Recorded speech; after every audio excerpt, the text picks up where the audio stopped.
ሰላም ጤና ይስጥልኝ ተመልካችና አድማጮች የቻናል ቤተሰብ ተከታታዮች መንግስት ህግ የማስከበር ዘመቻ አጠናክረው በወሰዱ የጽንፈኛ ቡድን መሪ የነበረው 50 አለቃ ተሸኝቷን ይህን ጉዳዮች በትንታኔ የማስደምጣችሁ መረጃችን ነው። እንዲሁም በትግራይ ክልል የመንግስት ሰራተኛ የአንድ ወር ደሞዛቸው አለመከፈሉ ለጦርነት ሳይውሉ እንዳልቀረም ተገልጿል። ይህን ጉዳዮችም በሌላኛው መረጃችን የማስደምጣችሁ ይሆናል። እንዲሁም የኦነግ ሸኔ ታጣቂዎችም ህግ የማስከበር ዘመቻ በተወሰደው የማያዳግም እርምጃ እንደተወሰደበት ተገልጿል። ይህን ጉዳዮችን አያይዘን የምናስደምጣችሁ ሆነን እስከ ፕሮግራም ፍጻሜ አብራችሁ ተቆዩ ዘንድ በአክብሮት እንጠይቃለን። ሌሎችም መረጃዎች ከውጭ በየሰዓታት ልዩነት እየወጡ የሚገኙ መረጃዎች አሉ። እነሱን ጉዳዮች አብያይዘን የምንመለከተው መረጃችን ነው። የቀድሞው የአበረ ሙጬ ሻለቃ መሪ የነበረ በአሁኑ ሰዓትም ደግሞ የ11ኛ ክፍለ ጦር አዛዥ ሆነው 50 አለቃ ይበልጣል መልካሙ ተብሎ የሚታወቅ እስከና አጃቦቹ እስከ ወዲያኛው መሰናበቱ ተገልጿል። 50 አለቃ በአሁኑ የ206 ኮር መሪ እንደነበረም እየተገለጸ ይገኛል። በተለይ በቀድሞ የ5ኛ ክፍለ ጦር ስልጠና መምሪያ ኃላፊ የነበረ የቀድሞ የወንበርማ ብርጌድ ጦር አዛዥ የነበረ የቀድሞ የወንበርማ ብርጌድ ሰብሳቢ እንደነበር ተገልጿል። በተለይ ልዩ ቦታ ከባህር ዳር ወጣ ብሎ በሚገኘው በመሸንቴ ወንበርማ ተብሎ በሚታወቅ ልዩ ቦታ ላይ መንግስት ህግ የማስከበር ዘመቻ በወሰደው እስከ ርዝራዦቹ እስከ ወዲያኛው እንደተሰናበተ ተገልጿል። ጦርነት አይጠቅምም፣ ሰላም ለሀገራችንና ለክልላችን ያደርግ። ጦርነት በየትኛውም አቅጣጫ አያዋጣም። በትዕቢት ተነፍተን 4 ኪሎ እንገባለን የሚለው አባዜ በተግባር ዛሬ ዋጋቸውን እያገኙ መሆኑ ጥሩ ትምህርት እያስረዳ እንዳለ ያመለክታል። የሬጅመንቱ በአሸባሪው ኦነግ ሸኔልን በወሰዱ የማያዳግም እርምጃ አመርቂ ውጤት እንደተገኘም ተገልጿል። በማዕከላዊ እዝ የአባይ ክፍለ ጦር ሬጅመንት በምስራቅ ወለጋ ዞን ጊዲሃና ወረዳ ጫሌቃ ቀበሌ በአሸባሪ ቡድን ላይ በወሰደው የተጠናከረ እርምጃ የጥፋት ቡድኑ በመማረክና የተለያዩ መሳሪያዎችና ተተኳሾችን በቁጥጥር ስር ማዋሉም ተገልጿል። የክፍለ ጦር ዋና አዛዥ ኮሎኔል መሐመድ ኢብራሂም እንደገለጹት ከፍተኛ መኮንን አክለውም ሰራዊቱን በምስራቅ ወለጋና ከቡ ሲንቀሳቀስ በነበሩ ህገወጥ የቡድኑ ላይ በወሰደው እርምጃ አመርቂ ውጤት እንደተገኘም አስረድተዋል። ከሰሞኑ ብቻ በጊዳ ወረዳ ጨሊያ ቀበሌ በልዩ ዘመቻ ጨርቃ ሚካኤል ቤተክርስቲያን በሚባል አካባቢ በክፍለ ጦር በሰራዊትም በሽብርተኛ ቡድን በተወሰደው እርምጃ ወደ 13 ቡድኑ አባላትም በምርኮኛ መልኩ ገቢ እንደተደረጉ ተገልጿል። ቀሪዎችም እስከ ወዲያኛው እንደተሰናበተ ነው የተገለጸ የሚገኘው። ሰላም ሀገራችን ያድርግ። በተለያየ ጽንፍ ዘው የሚንቀሳቀሱ የሸኔ የፋኖ እና የዋት እየተባለ የሚሰጠው ስያሜ ሀገር ለማተራመስ ሌት ተቀን እየሰሩ ይገኛሉ። ህግ የማስከበር ዘመቻው የሀገር መከላከያ ሰራዊታችንም እየወሰደ ይገኛል። እንዲሁም በሰሜን ጎጃም ዞን ተብሎ በሚታወቁ በባህር ዳር ዞን በተለይ ሰሜን ሜጫ ላይ በምርኮኛ ገቢ የተደረጉ ትጥቅ መሳሪያዎችም አሉ። አንድ ስናይፐር ክላሽ እና የተለያዩ ተተኳሾች ጋር በመያዝ ህግ ማስከበር ዘመቻ በተወሰደው ገቢ ማድረጉ ተገልጿል። በጦርነት የሚፈታ ጉዳይ የለም።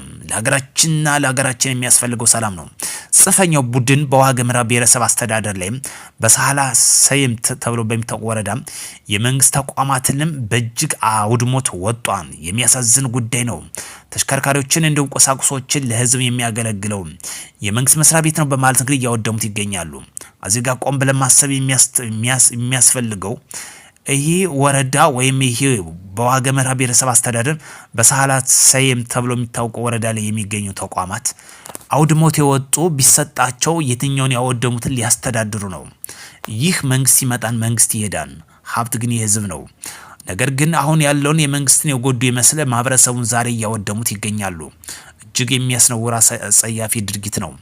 ነገር ግን የባዳ ተላኪ አስፈጻሚ የጽንፈኛ ቡድን የዋት የሸኔ እነዚህ ሀገርን ለማስውደምና ለማጥፋት ሌት ተቀን የሚሰሩ ቅጥረኛ መሆናቸውን በግልጽ የሚያሳይ ጉዳይ ነው። በትግራይ ክልል የሚገኙ የመንግስት ሰራተኞችም በየካቲት ወር ብቻ ደሞዝ አልተከፈላቸውም ተብሏል። ከዚህ ጋር በተያያዘ በተለይ የዚህ የካቲት ወር ደሞዛቸውም ለጦርነት ትጥቅ ሳይውሉ እንዳልቀረም እየተገለጸ ይገኛል። ሙሉ ድፍን ወሩ እስካሁን ድረስ ፍንክች ያለ ደሞዝ አለመከፈሉ ነው። በተለይ ፌዴራል መንግስት ለትግራይ ክልል የበጀተው በጀት ለጦርነት እያዋለው እንደነበርም ከዚህ በፊት መግለጻችን ይታወሳል። አሁንም ደሞዛቸውን ቅልምጫ አድርጎ ለጦርነት እንደዋለው እየተገለጸ ይገኛል። ሰራተኞችም ቅሬታቸውን እየገለጹ ይገኛሉ። የእስራኤልና የአሜሪካ አምባሳደሮችን የሚያባርር ማንኛውም የአረብ ወይም የአውሮፓ ሀገር ከነገ ጀምሮ በሆርሙዝ ስትሬት የሚገኙ በነፃ የማለፍ መብት እንደሚኖረው ኢራን አስታወቀች። ይህን ያለችበት ዋነኛ ምክንያት የትኛውም ዓለም የሚገኝ የእስራኤልና የአሜሪካን አምባሳደሮች የሚያባርር ላይ ከሆነ በዚህ የንግድ ቀጠና መስመር ላይ በነፃ ማለፍ እንደሚችልም ፈቅዳለች። ይህን የማያደርግ ከሆነ ግን እርምጃ ጣፈንታውም ተጠናክሮ እንደሚቀጥል አሳስባለች። የእስራኤል በቀጣይ ወታደር ኦፕሬሽን 1000 ቶን የጦር መሳሪያ የጫኑ 50 የጭነት አውሮፕላኖችም መረከቧን ይፋ አድርጋለች።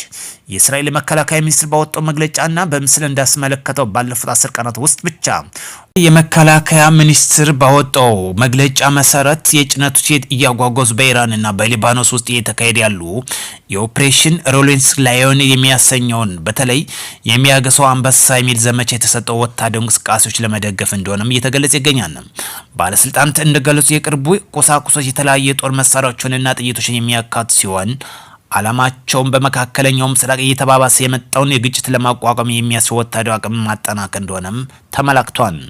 ከመግለጫውም ጋር አብረው የሚወጡ ምስሎችን ወታደራዊ ቁሳቁሶች የጫኑ የጭነት አውሮፕላኖችም ሲያርፉ የሚያሳይ ሲሆንም ይህ እስራኤል በቀጣናው ፊልሚያ የሚወቅትም እያደረገች ያለው የቀጣይነት ያለው የሎጂስቲክ ዝግጅትነት አጉልቶ እንደሚያሳይም እየተገለጸ ይገኛል።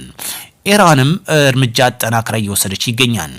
ኢራን ሌሊቱን በመካከለኛው ምስራቅ የሚገኙ የእስራኤልና የአሜሪካ ንብረቶች ላይ 37ኛውን የጥቃት ማዕበል ማካሄዷም አስታውቃለች።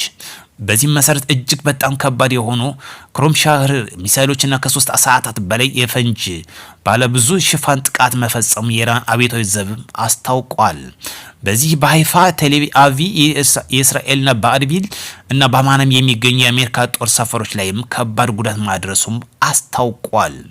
ምስራቁ ዓለማችን ወደ ውስብስብ ወደ ሆነው ደረጃውን ከፍ አድርጎ ግጭቱ ማጠናከሩ እየተገለጸ ይገኛል።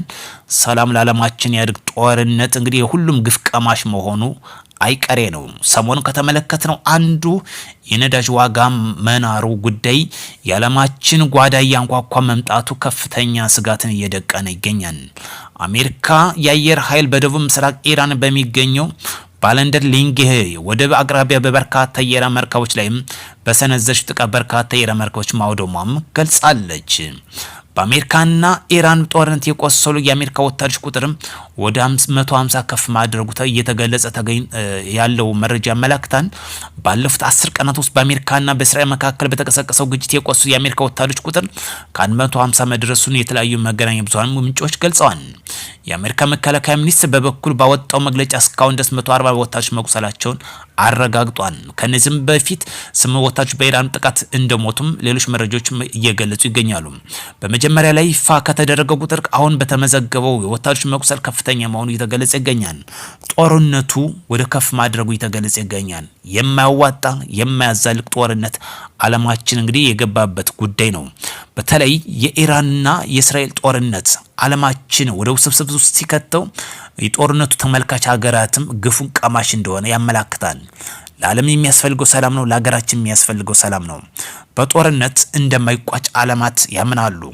ነገር ግን ጡንቻቸውን እየተፈታተኑ የሚገኙበት ጉዳይ የብሔራዊ ጥቅማቸውን መሰረት በማድረግ ነው።